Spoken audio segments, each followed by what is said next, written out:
Hello दोस्तों, मेरे YouTube channel में आपका स्वागत है। आशा है आपको यह कंटेंट पसंद आएगा। चाइना और भारत एशिया के दो विशाल देशों के बीच स्थित है भूटान, जिसका आधिकारिक नाम भूटान साम्राज्य है।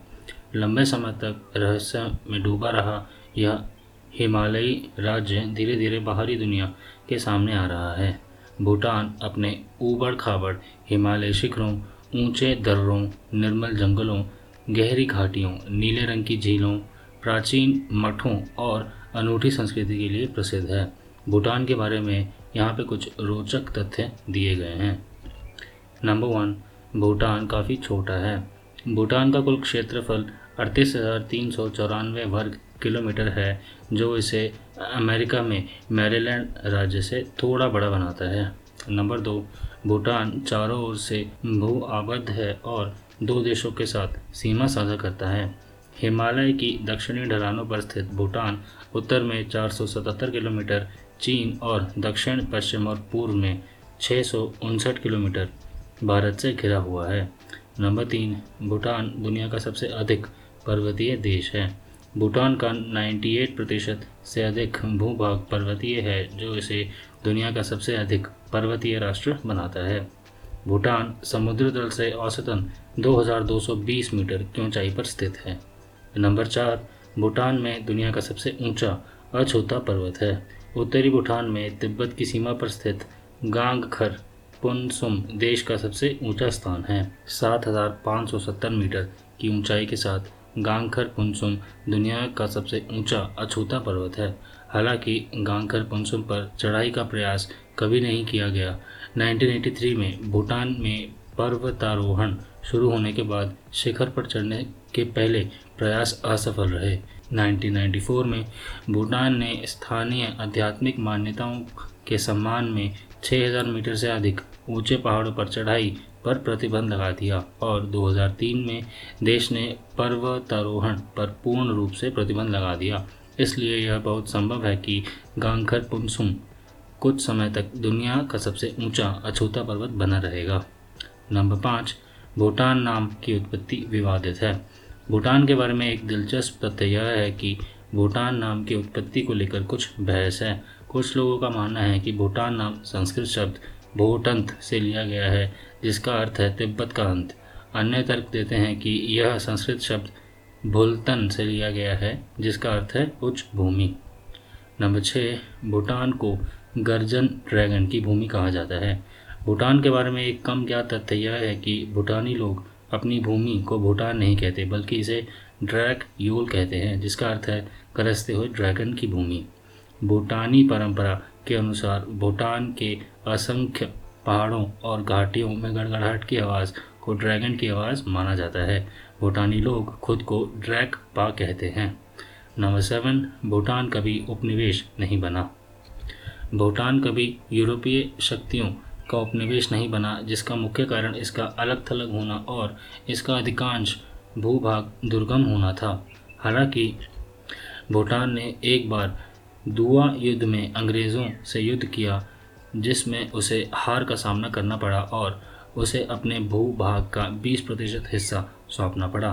1910 में भूटान ने पुनाका संधि पर हस्ताक्षर किया, जिसने अंग्रेज़ों को भूटान के विदेश मामलों पर नियंत्रण दे दिया और इसका अर्थ यह था कि भूटान को एक भारतीय रियासत के रूप में माना जाता था। 1949 में भारत को यह शक्ति विरासत में मिली और वह आज भी भूटान पर एक शक्तिशाली प्रभाव रखता है। नंबर 8, भूटान 1970 के दशक तक अंतर्राष्ट्रीय स्तर पर अलग थलग रहा। भूटान 1971 के दशक तक बाहरी दुनिया से काफ़ी अलग थलग रहा। भूटान 1971 में ही संयुक्त राष्ट्र का सक्रिय सदस्य बना। नंबर 9, भूटान के अमेरिका और ब्रिटेन के साथ कोई राजनयिक संबंध नहीं है। भूटान का प्रतिनिधित्व संयुक्त राष्ट्र में उसके स्थायी मिशन के माध्यम से अमेरिका में किया जाता है। ब्रिटेन और अमेरिका दोनों का प्रतिनिधित्व भारत की नई दिल्ली में स्थित उनके संबंधित दूतावासों के माध्यम से किया जाता है। भूटान के बारे में सबसे कम ज्ञात तथ्यों में से एक यह है कि यह उन दो देशों में से एक है जहां कभी भी अमेरिकी दूतावास नहीं रहा। दूसरा देश उत्तर कोरिया है। आज तक भूटान के केवल 55 देशों के साथ राजनयिक संबंध हैं। नंबर 10, भूटान की राजधानी थिम्फू है। भूटान के पश्चिमी मध्य भाग में स्थित थिम्फू भूटान की राजधानी है और सबसे बड़ा शहर है। थिम्फू ने 1955 से भूटान की राजधानी के रूप में कार्यभार संभाला। इससे पहले यह प्राचीन शहर पुना का था। 1,30,000 से अधिक की आबादी वाला थिम्फू भूटान का सबसे बड़ा महानगर है और यह देश का आर्थिक और सांस्कृतिक केंद्र भी है। थिम्फू 2,248 मीटर से लेकर 2,648 मीटर की ऊंचाई पर स्थित है, जो इसे ऊंचाई के हिसाब से दुनिया की सबसे ऊंची राजधानियों में से एक बनाता है। नंबर 11, भूटान एक संवैधानिक राजतंत्र है। 2008 में भूटान ने पूर्ण राजतंत्र से संवैधानिक राजतंत्र में परिवर्तन किया। भूटान के राजा अभी भी भूटान के राष्ट्राध्यक्ष हैं। हालांकि भूटान के दैनिक कामकाज में रानी की कोई भूमिका नहीं है। भूटान की वास्तविक कार्यकारी शक्ति उसके प्रधानमंत्री के हाथों में है। नंबर 12, भूटान ने प्रौद्योगिकी को अपनाने में देरी की। भूटान में रेडियो प्रसारण 1973 तक शुरू नहीं हुआ था। इसी तरह टेलीविज़न और इंटरनेट भी इस अलग थलग पड़े राज्य में 1999 तक नहीं पहुंचे थे। 1960 तक भूटान में न सड़कें थी, न बिजली, न वाहन और न ही डाक प्रणाली। नंबर 13, भूटान का प्रमुख धर्म बौद्ध धर्म है। भूटान की लगभग 3/4 आबादी बौद्ध है। बौद्ध धर्म 7वीं शताब्दी में भूटान पहुंचा और यह भूटानी संस्कृति का मूल आधार है। ऐसा कहा जाता है कि भूटान को समझने के लिए बौद्ध धर्म की बुनियादी समझ होना अनिवार्य है। भूटान में हिंदू धर्म के अनुयायी भी काफ़ी संख्या में हैं, विशेषकर नेपाली समुदायों में। भूटान की लगभग 20 से 25% आबादी हिंदू है। भूटान में ईसाइयों का एक छोटा समुदाय भी है। भूटान सभी धर्मों के प्रति सहिष्णु है, लेकिन धर्म परिवर्तन करना गैर कानूनी है। नंबर 14, भूटान में कई जातीय समूह निवास करते हैं। भूटान की आबादी 3 प्रमुख जातीय समूहों से बनी है, नगालप, शारचाप और नेपाली लाहशाम्पा। नागालप तिब्बती प्रवासियों के वंशज है जो लगभग 9वीं शताब्दी में भूटान आने लगे थे। वे उत्तरी, मध्य और पश्चिमी भूटान में प्रमुख समूह हैं। आजकल नागालप भूटान के राजनीतिक और धार्मिक जीवन पर हावी हैं। शारचाप जनजाति दक्षिण पूर्व एशिया के लोगों से कुछ सांस्कृतिक समानताएं रखती हैं और संभवतः वे म्यांमार से नागालप जनजातीय या भारत के असम राज्य से आने वाले लोगों से बहुत पहले भूटान में आकर बस गए थे। शारचाप जनजाति मुख्य रूप से पूर्वी भूटान में पाई जाती है। नेपाली लाहशाम्पा जनजाति दक्षिण पश्चिमी भूटान में पाई जाती है। वे भूटान में सबसे हाल ही में आए लोग हैं और उन्होंने 19वीं शताब्दी के पूर्वार्ध में देश में प्रवास करना शुरू किया था। 20वीं शताब्दी के अंत में भूटान में मुख्य रूप से हिंदू नेपाली आबादी की तीव्र वृद्धि के कारण बौद्ध बहुसंख्यक आबादी के साथ महत्वपूर्ण जातीय संघर्ष हुई। इससे भूटानी सरकार को उनके आगे के आप्रवास पर प्रतिबंध लगाने और मध्य भूटान में नेपाली बस्तियों को प्रतिबंधित करने के लिए प्रेरित किया। 1980 के दशक के उत्तरार्ध और 1990 के दशक के दौरान लगभग 1 लाख नेपाली भूटान छोड़कर नेपाल भाग गए, जब सरकार ने एक देश एक लोग अभियान चलाया, जिसमें धर्म, भाषा और पहनावे में एक रूपता थोपने का प्रयास किया गया। नगालाप और नेपाली लोगों के बीच बहुत कम मेलजोल हुआ है और इन दोनों समुदायों के बीच तनाव भूटान की एक प्रमुख आंतरिक समस्या बनी हुई है। इन 3 मुख्य जातीय समूहों के अलावा भूटान में कई छोटे अलग थलग आदिवासी समुदाय भी रहते हैं, जैसे कि ब्रापा, लायाप, लेप्चा, लूप, मम्पा, करुक और औरंग जनजातियाँ। भूटान में तिब्बतियों का एक छोटा समुदाय भी रहता है। नंबर 15, भूटान की मुद्रा भूटानी गुल्ट्रम है। भूटानी गुल्ट्रम भूटान की आधिकारिक मुद्रा है। गुल्ट्रम को 1974 में प्रचलन में लाया गया था और यह भारतीय रुपये के बराबर ही स्थिर है। नंबर 16, भूटान की आधिकारिक भाषा जोंगखा है। जोंगखा भूटान की एकमात्र आधिकारिक भाषा है। यह भूटान की लगभग 1/3 आबादी की मातृभाषा है और अधिकांश आबादी इसे दूसरी भाषा के रूप में बोलती है।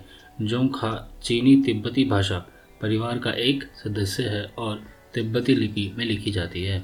नंबर 17, भूटान में कई क्षेत्रीय भाषाएं बोली जाती हैं। नेपाली शांगला, खेंका, चोनचागाचा, ज़ाला और बुमतांग भूटान में बोली जाने वाली मुख्य क्षेत्रीय भाषाएं हैं। इनके अलावा देश में कई अन्य भाषाएं भी बोली जाती हैं। नंबर 18, भूटान में केवल एक ही अंतर्राष्ट्रीय हवाई अड्डा है। पारो अंतर्राष्ट्रीय हवाई अड्डा भूटान का एकमात्र हवाई अड्डा है। यह पारो चू नदी के किनारे एक गहरी घाटी में स्थित है और थिम्फू से लगभग 29 किलोमीटर पश्चिम में है।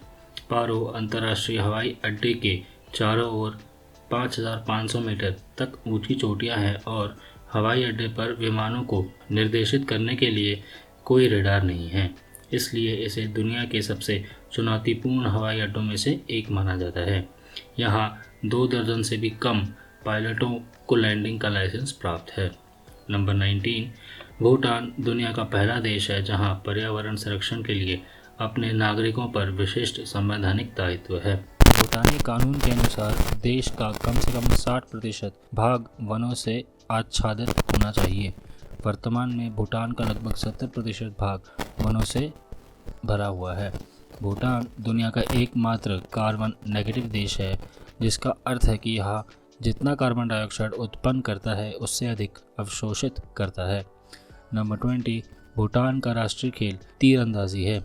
भूटान के बारे में एक और अनूठी बात यह है कि यह दुनिया का एकमात्र देश है जहां तीरंदाजी राष्ट्रीय खेल है। स्थानीय रूप से दा के नाम से जाना जाने वाला तीरंदाजी भूटान में बड़े उत्सव के साथ खेला जाता है।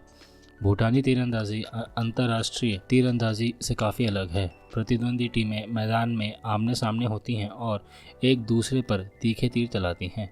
निशानेबाजी के अलावा चीयर लीडिंग, विरोधी टीम को अपशब्द कहना, गाना और नाचना भी भूटान के राष्ट्रीय खेल का अभिन्न अंग है।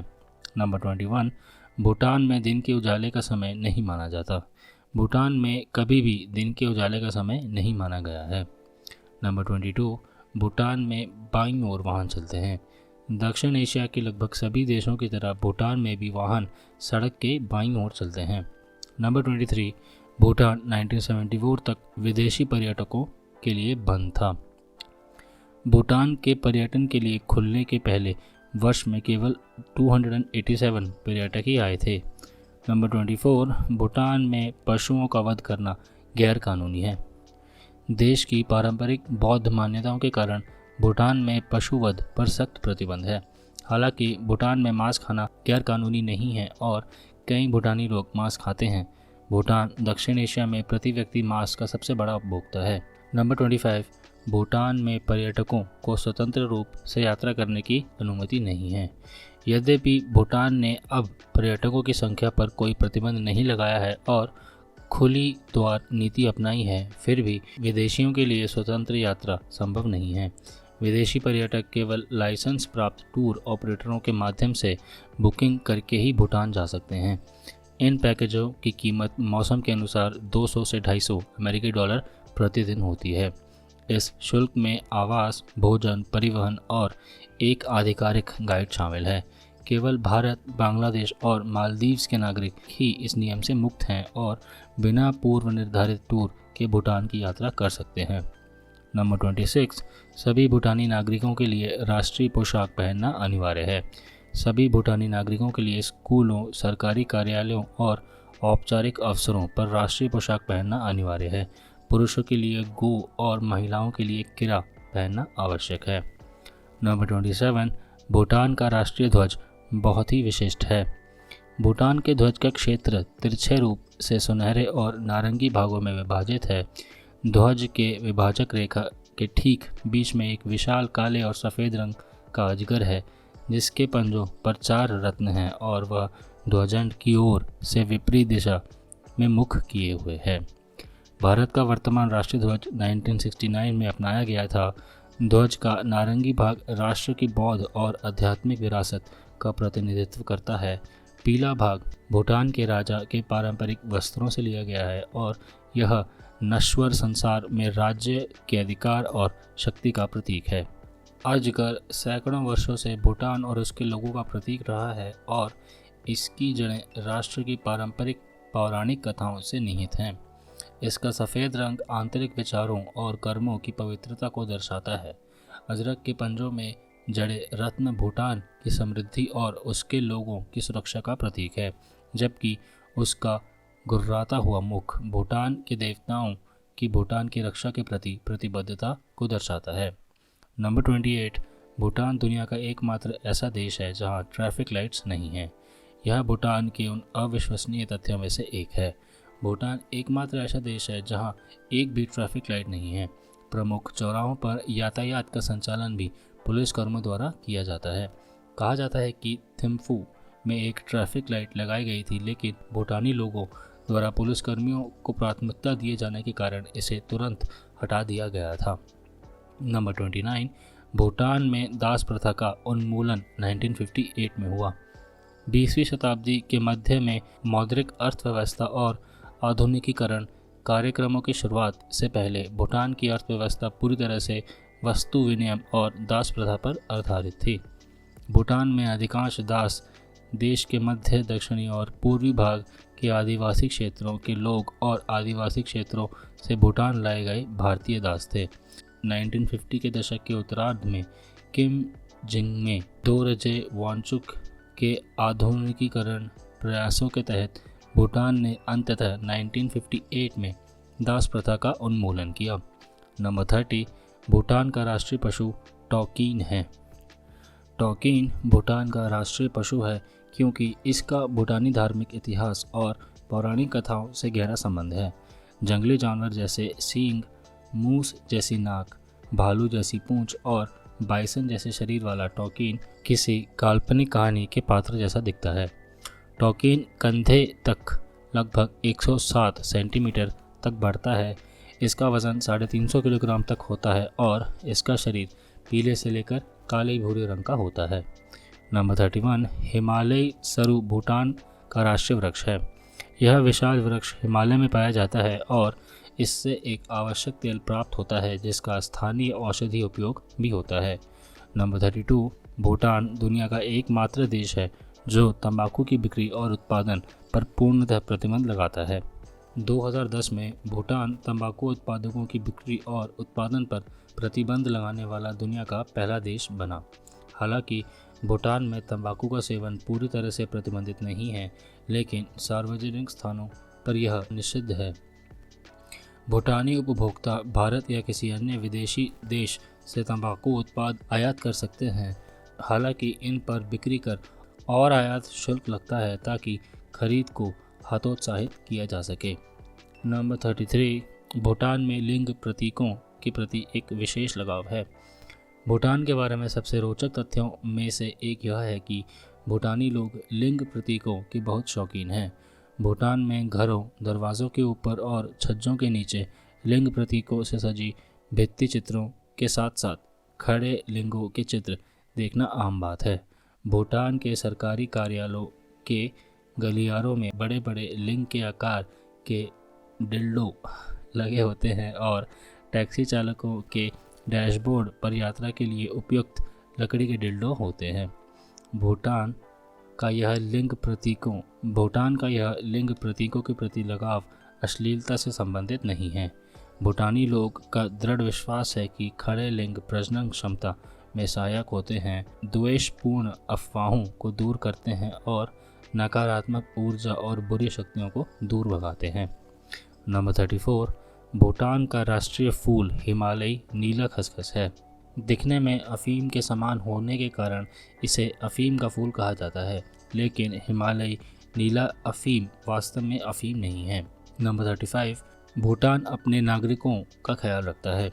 भूटान अपने नागरिकों को सार्वभौमिक स्वास्थ्य सेवा और मुफ्त प्राथमिक और माध्यमिक शिक्षा प्रदान करता है।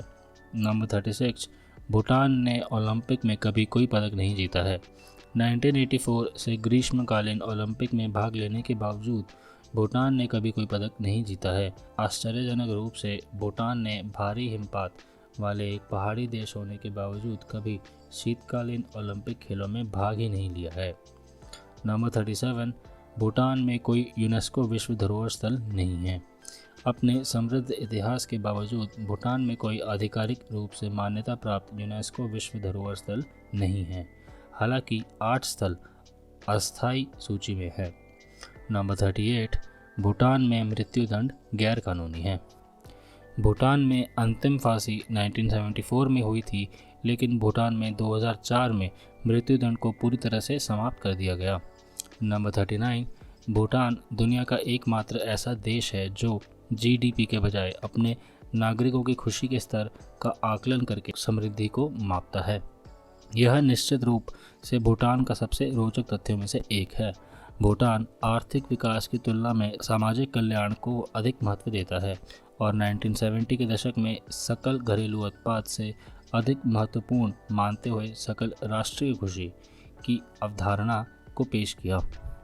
हालांकि चीज़ें इतनी सरल नहीं हैं जितनी दिखती हैं। आलोचकों का कहना है कि खुशी के प्रति प्रतिबद्धता भूटानी लोगों पर समान रूप में लागू नहीं हुई है और भूटान द्वारा अपने अल्पसंख्यक समूहों के साथ किए गए व्यवहार को जातीय सफाई के रूप में वर्णित किया गया है। विश्व खुशी रिपोर्ट 2019 के अनुसार भूटान 156 देशों में से 95वें स्थान पर है। नंबर 14, कौवा भूटान का राष्ट्रीय पक्षी है। कौवा भूटान के शाही मुकुट को सुशोभित करता है और राष्ट्र के प्रमुख संरक्षण देवताओं में से एक का प्रतिनिधित्व करता है। नंबर 41, भूटान का राष्ट्रीय व्यंजन अमादाची है। भूटान का सबसे लोकप्रिय व्यंजन अमादाचिर संभवतः देश का राष्ट्रीय व्यंजन भी है। यह बेहद स्वादिष्ट और मसालेदार राष्ट्रीय व्यंजन मूल रूप से 2 मुख्य सामग्रियों तीखी मिर्च और पनीर से बना एक स्टू है। अमादाचिर आमतौर पर चावल के साथ परोसा जाता है। इस वीडियो में आखिर तक रहने के लिए धन्यवाद। मिलते हैं आपसे अगले वीडियो में, तब तक के लिए सायोनारा।